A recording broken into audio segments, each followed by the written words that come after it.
Innalillahi wa inna ilaihi raji'un. Kita lihat sajalah para petinggi kita sekarang bagaimana menyikapi hukum. Sebab saya dengar ada bargaining, orang takut teriak maling sapi karena DE maling wedus. Tidak berani teriak ada maling sapi karena dia maling kambing. Yang lain maling ayam, dikumpulin ternyata maling semua.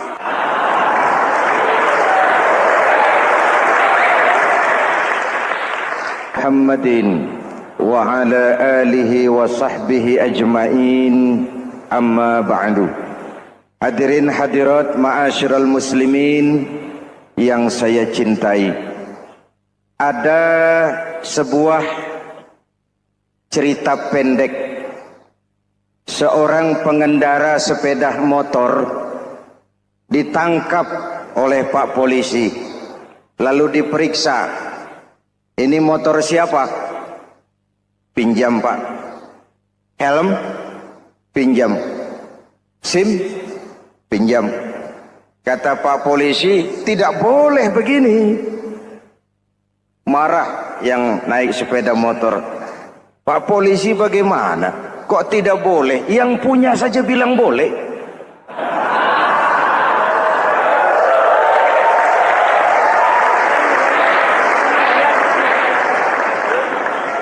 Cerita ini memberikan gambaran bagaimana masyarakat kita sekarang cenderung memboleh-bolehkan diri sendiri, melahirkan permissive society. Masyarakat serba boleh dengan ukuran sakarepe dewe. Itu sebabnya agama diturunkan. Dalam contoh yang indah, Rasul memberikan gambaran bahwa Islam ini bagaikan sebuah bangunan yang komponen pokoknya 5. Bunyal Islamu ala khamsin. Islam dibangun di atas 5 komponen pokok.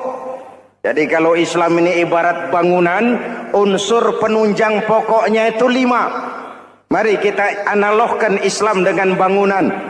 Kalau saudara akan membangun rumah, sebelum pasang tiang, pasang genteng, pasang jendela, apa yang lebih dulu dibangun? Fondasi.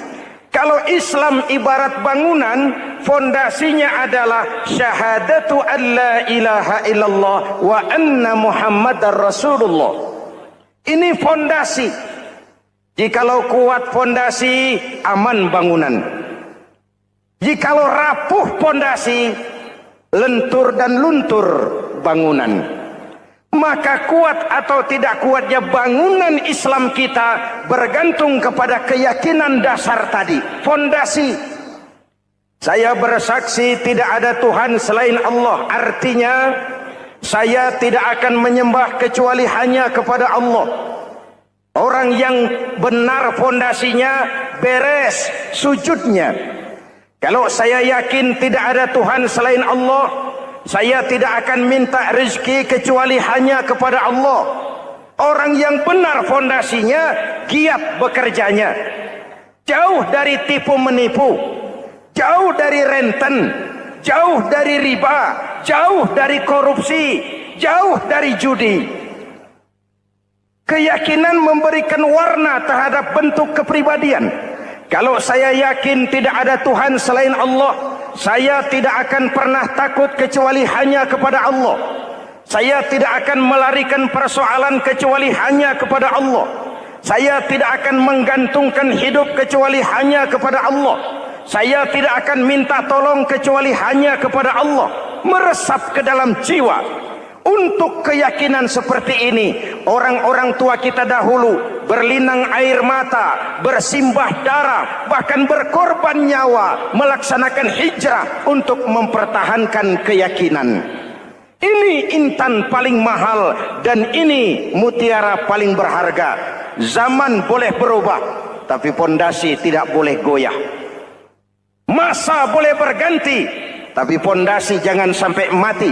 Karena iman kita hidup, untuk iman kita berjuang, dan dalam iman kita ingin kembali menghadap Allah Subhanahu. Masih ingat cerita tentang Bilal? Masih? Mengulang kaji saja.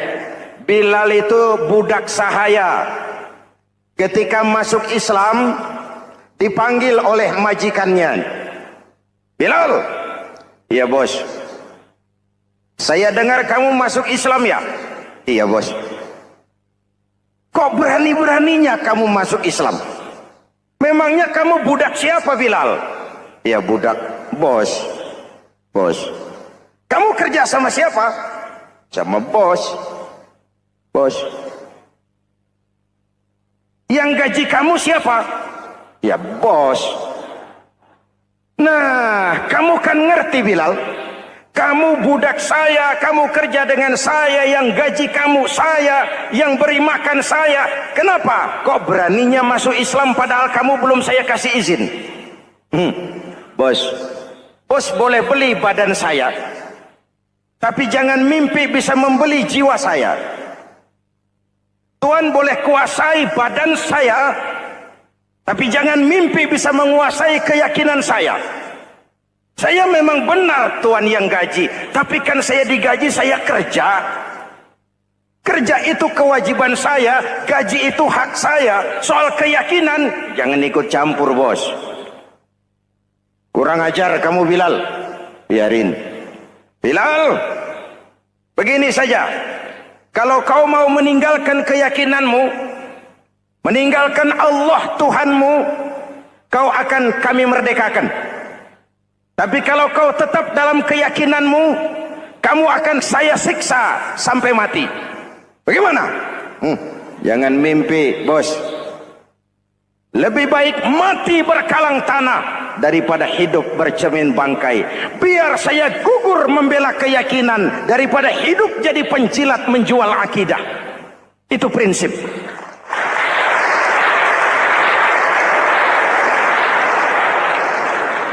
Gendeng kamu.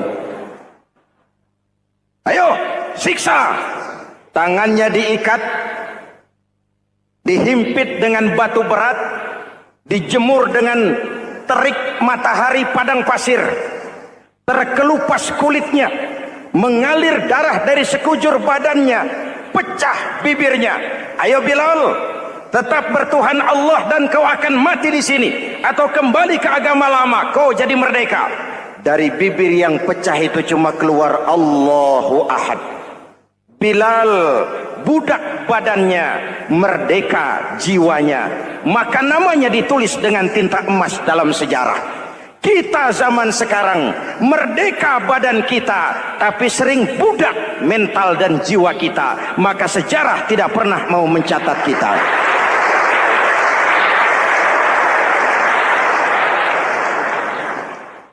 Ma'asyiral muslimin yang saya cintai, fondasi sudah. Lalu apa lagi? Mulai memancangkan tiang. Tiangnya 5. Ada tiang namanya zuhur, asar, maghrib, subuh, isya. Tetapi agar bangunan menjadi kuat, ada tiang-tiang tambahan. Namanya rawatib dan nawafil. Rawatib itu ba'diyah atau qobliyah, nawafil itu di luar itu. Agar bangunan menjadi kuat, dibentuk pribadi lewat solat. Apa filsafatnya? Pertama, solat itu simbol penyerahan total kepada Allah. Kita ini sudah kontrak. Innallaha astara minal mu'minina anfusahum wa amwalahum bi anna lahumul jannah. Allah telah membeli dari orang-orang mukmin diri mereka, harta mereka, bagi mereka adalah surga. Penjual kita orang beriman, pembeli Allah, dagangannya amwal dan anfus, harganya adalah surga. Jelas? Penyerahan total itu dimulai dengan takbiratul ihram. Shalli fardal isya, Allahu akbar. Arahkan mata ke tempat kita sujud. Jangan lupa kalau sudah di atas, lupa dengan yang di bawah. Sudah jadi genteng, petatang peteteng di atas. Lalu bilang, merasa capek sendiri, kata genteng, kepada tiang, tiang kamu si enak kata genteng, saya setengah mati di atas, kehujanan, kepanasan, kadang-kadang anak-anak nakal saya disambitin.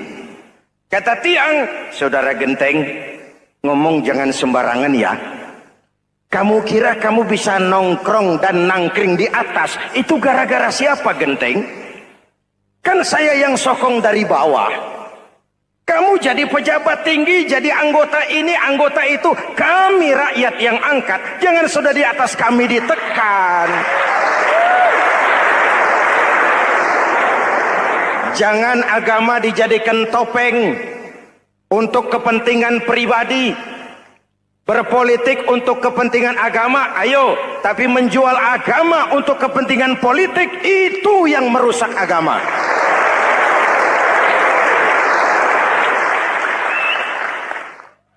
Ini kan kita lagi prihatin sedang meluncur kasus Bulog Gate 2. Innalillahi wa inna ilaihi raji'un. Kita lihat sajalah para petinggi kita sekarang bagaimana menyikapi hukum. Sebab saya dengar ada bargaining, orang takut teriak maling sapi karena DE maling wedus. Tidak berani teriak ada maling sapi karena dia maling kambing. Yang lain maling ayam, dikumpulin ternyata maling semua.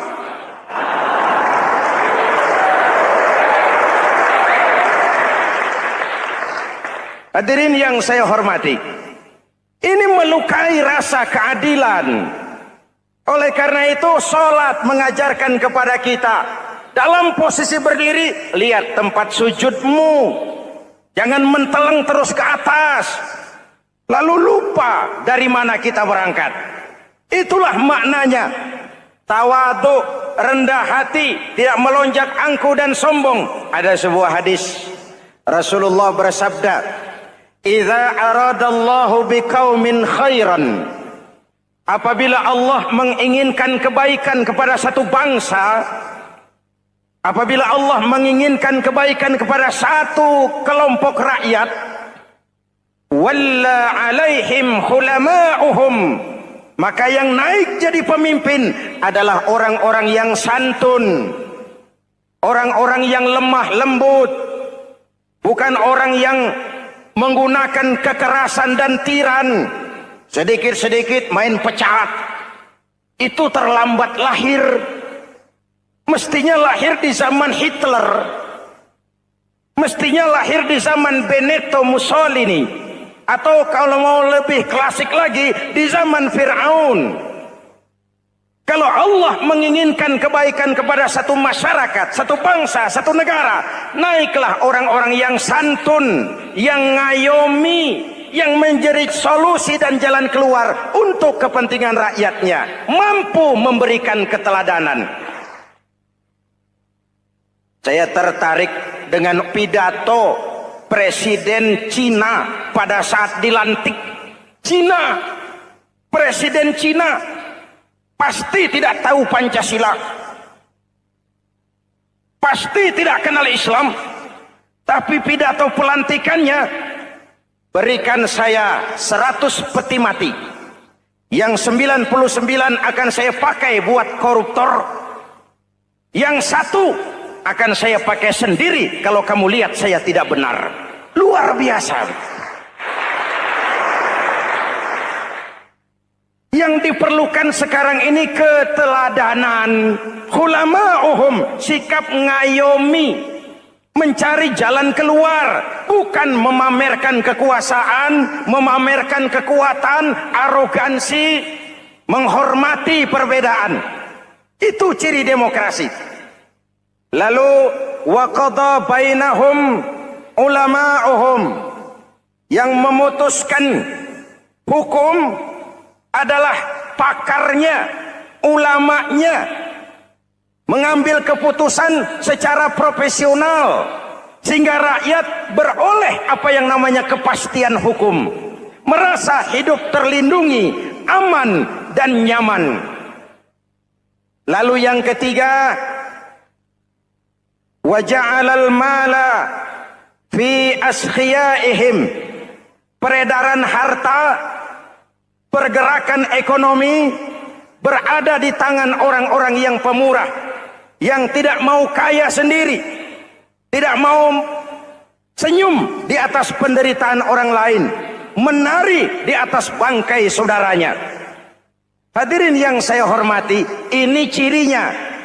Tapi sebaliknya kata Nabi, wa idza aradallahu biqaumin syarran, apabila Allah menghendaki kejelekan, keburukan bagi satu bangsa, walla alaihim sufahauhum, yang naik jadi pemimpin orang-orang durjana, orang-orang kurang ajar, tapi dipoles dengan topeng yang bagus. Hei, hei, ini musim topeng. Musim apa? Topeng. Topeng itu apa perlunya? Menyembunyikan wajah asli. Sekarang ini Dracula berwajah Arjuna. Ini musim topeng. Kita rakyat harus hati-hati dan punya filter, mampu memilah dan memilih. Walla alaihim sufahauhum wa qada bainahum juhaluhum, yang memutuskan hukum, yang mengambil keputusan orang-orang bodoh. Wa ja'alal mala fi bukhalaihim, peredaran harta, peredaran ekonomi jatuh di tangan orang-orang yang bakhil, yang tidak punya konsep menciptakan kemakmuran yang merata bagi seluruh rakyat Indonesia.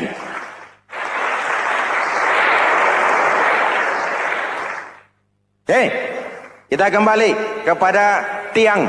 Ini kan lagi cerita tiang tadi ya. Kalau sedang berdiri, lihat tempat sujud, jangan menteleng terus ke atas.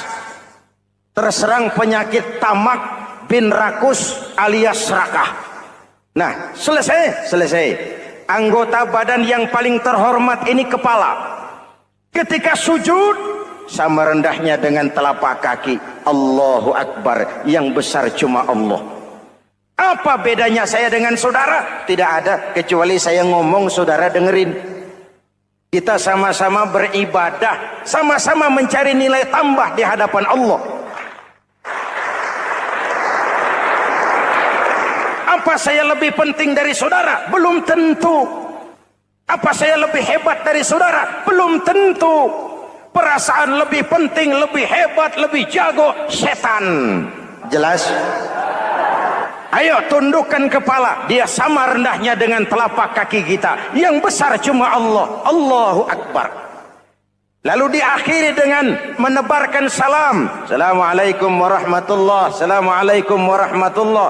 Menebarkan salam, mewujudkan rasa aman, damai, bukan menimbulkan keresahan. Hadirin yang saya hormati, ini karakteristik kita. Selesai sholat, kembali ke masyarakat, ajaran salam diterjemahkan. Apa? Rasulullah sallallahu alaihi wasallam bersabda, "Ufsus salam, wasilul arham, wa at'imut ta'am, wa sallu bil laili wan nas niyam, tadkhulul jannata bisalam." Pertama, ufsus salam, tebarkan salam. Tebarkan salam itu bukan cuma kalau ketemu orang, Assalamualaikum, Assalamualaikum. Ya, itu zahirnya. Tetapi hidup di tengah masyarakat memberikan rasa aman, rasa damai, menjadi pengayom bagi lingkungan, menjadi rahmah bagi semesta. Dalam Islam jangankan manusia, binatang saja dilindungi kok. Betul? Betul? Coba kalau belajar istinja itu kan makruh buang air kecil di tanah yang berlubang. Kenapa? Pertama, melindungi binatang yang ada dalam lubang. Siapa tahu di lubang yang saudara kencingi ada semut sedang rapat. Membahas Bologet jilid 2. Apa dosanya lalu mati dikencingi? Ini namanya rahmatan lis semut. Binatang saja dilindungi. Ada hadis, kalau kamu menyembelih hewan, sembelilah dengan cara yang terbaik. Jangan menyembelih ayam dengan pisau tumpul. Ini ajaran apa? Ajaran tentang peri kebinatangan. rahmatan, memberikan rahmah, salam, keselamatan dan kedamaian kepada masyarakat lingkungan. Itu misi seorang muslim.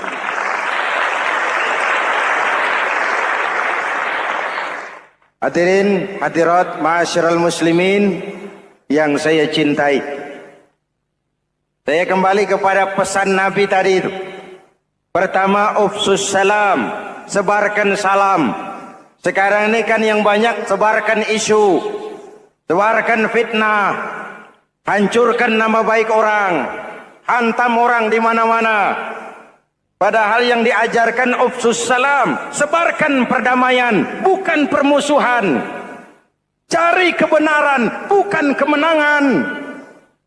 Lalu yang kedua, wasilul arham, sambungkan silaturahmi, tegakkan semangat kekeluargaan dan persaudaraan. Karena kita sudah diikat dengan tali akidah. Mari kita saling bertanya setelah lewat hari-hari yang dimana kita seperti saling berhadapan, seperti tercabut dari akar budaya kita sebagai bangsa.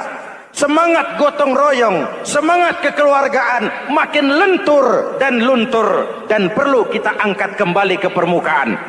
Silul arham, sambungkan semangat silaturahmi. Wa at'imut ta'am, berikan makan orang-orang yang kelaparan. Mempunyai kepekaan dan kepedulian. Jangan menari di atas penderitaan orang. Jangan tersenyum di atas isak tangis tetangga. At'imut ta'am, mempunyai kepedulian yang tinggi. Wasallu bil laili wan nasu niyam, bangunlah di keheningan malam ketika orang sedang tidur. Istilah saya, kalau mau telepon Allah, jangan lupa nomor teleponnya, 44342. Jumlahnya 17. Zuhur, asar, maghrib, isya, subuh, 44342. Jangan ragu-ragu, kalau angka cukup, telepon sambung. Kalau angka kurang, hati-hati salah sambung. Pak, mau sambung yang lebih cepat bagaimana? Bisa, selain nomor itu, coba pakai sambungan langsung jarak jauh. Namanya SLJJ. Kapan? Tengah malam. Kenapa tengah malam? Lebih murah. Lebih murah. Saluran kosong, telepon jarang yang pakai, orang banyak tidur.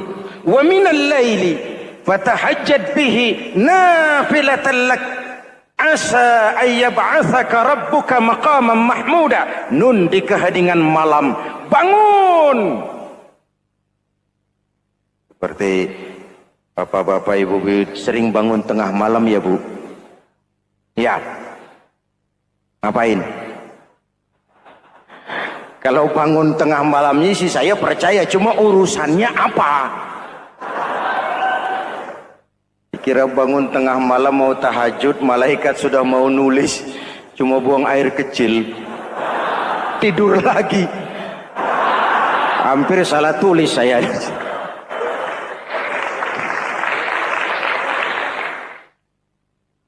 Baik, fondasi sudah Pak, tiang siap.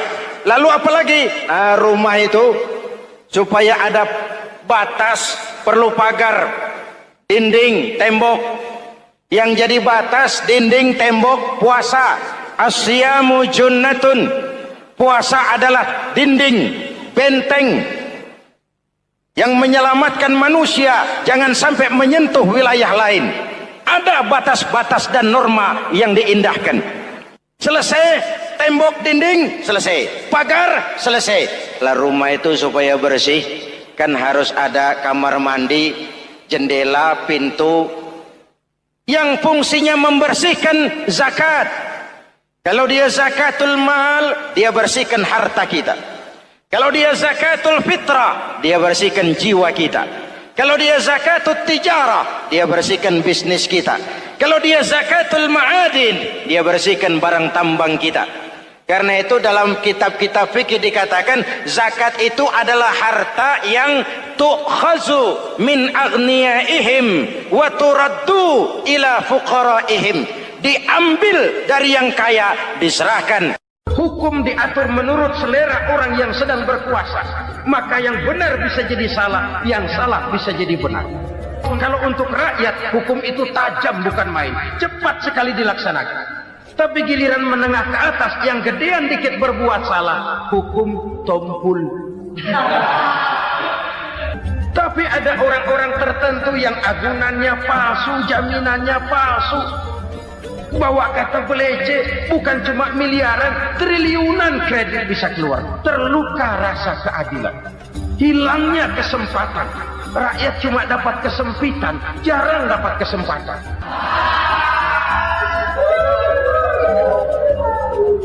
Penjara-penjara berdasi kepala botak yang menguras uang rakyat habis-habisan, enak saja melenggang dalam kehidupan ini. Makin terluka rasa keadilan rakyat.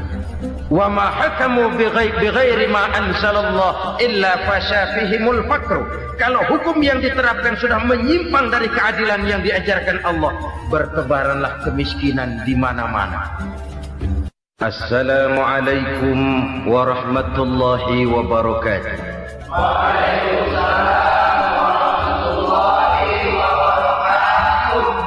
Bismillahirrahmanirrahim. Alhamdulillahi rabbil alamin. Wassalatu wassalamu ala asyrafil anbiya'i wal mursalin, Sayyidina wa maulana Muhammadin wa ala alihi wa sahbihi ajma'in, amma ba'd. Saudara-saudara kaum muslimin rahimakumullah, sebagai bangsa kita tengah menghadapi berbagai bencana, baik di bidang ekonomi maupun di bidang politik. Adalah potret kehidupan sehari-hari. Kita menyaksikan peristiwa-peristiwa yang memilukan dan memalukan. PHK terjadi di mana-mana, pengangguran meningkat, harga-harga membumbung tinggi, daya beli rakyat semakin lemah. Sementara di bidang politik, kejadian-kejadian memberikan indikasi bahwa persatuan dan kesatuan kita sebagai bangsa dewasa ini tengah berada dalam ujian yang berat. Pada jumpa kita kali ini, tanpa bermaksud untuk mencari kambing hitam dari bencana yang kita hadapi, saya ingin menyampaikan sebuah hadis yang diriwayatkan oleh Imam At-Tabarani dari Ibnu Abbas, bahwa Rasulullah sallallahu alaihi wasallam bersabda, khamsun bi khamsin. Ada 5 perkara yang dapat menimbulkan 5 macam bencana. Mari kita renungi hadis ini satu demi satu sebagai bahan introspeksi buat kita semua dalam menghadapi bencana yang tengah berlaku sekarang ini. Yang pertama, ma naqasa qaumul ahda illa sullita alaihim aduwwuhum. Apabila suatu kaum sudah mengingkari janjinya, maka mereka pun akan dikuasai oleh musuh-musuh mereka. Sederhana saja nampak kalimat dalam hadis ini. Apabila orang sudah mengingkari janji, mereka akan dikuasai oleh musuh-musuh mereka sendiri. Dan musuh kita yang paling utama saat ini adalah kemiskinan dan kebodohan. Kenapa itu terjadi? Karena kita mengingkari janji kita sendiri.